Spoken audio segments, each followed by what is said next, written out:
called One Call, but it's basically a two-way communication between them and the downtown businesses, also with the National Weather Administration.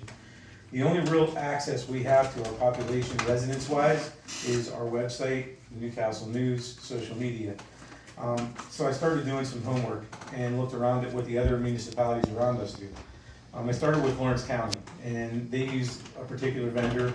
Elwood City uses a particular vendor, which happens to be the same one. Several other municipalities in our county use the same vendor. So I did some homework and got estimates from different vendors to see what it would cost. Basically, the system that I'm proposing to you folks is a way for us to real-time deliver messages to anyone who signs up to that subscription. So basically, you know how you get the text message. It says, if you want to subscribe, text blah, blah, blah to blah, blah, blah.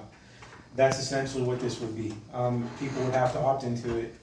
There is also a data mining ability to pull phone numbers, but people have to agree for us to use those phone numbers. So it's another way to mine phone numbers to add to our system.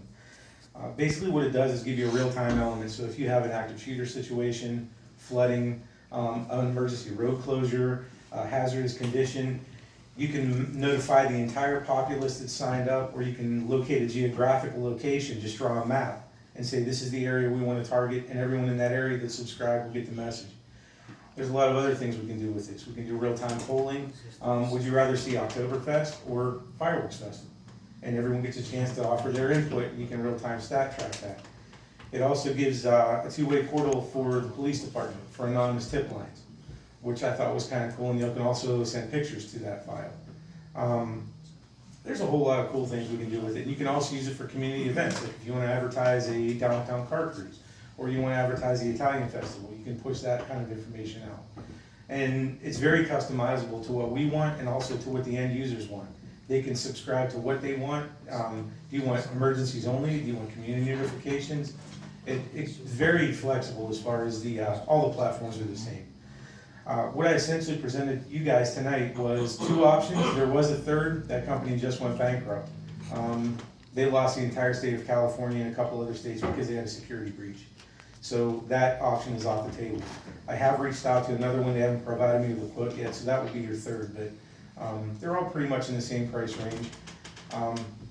I can't say one way or the other. That's entirely up to you guys to decide. I will tell you, Elwood City and Lawrence County use Code Red. There's a couple other ones in the county. Rave is another one that they use. That's the one I reached out to. But what I wanted to propose was we figure out a funding stream for this, whether it be through COVID money or whether we establish a line item in the budget next year, however we work it out. I just like a way for us to be able to reach the resident population and not rely on, are they checking their Facebook, are they checking the website? This is real-time communication. Just a pet project of mine. So I just put it out there for you guys to think about it and see what your thoughts are. Woodson?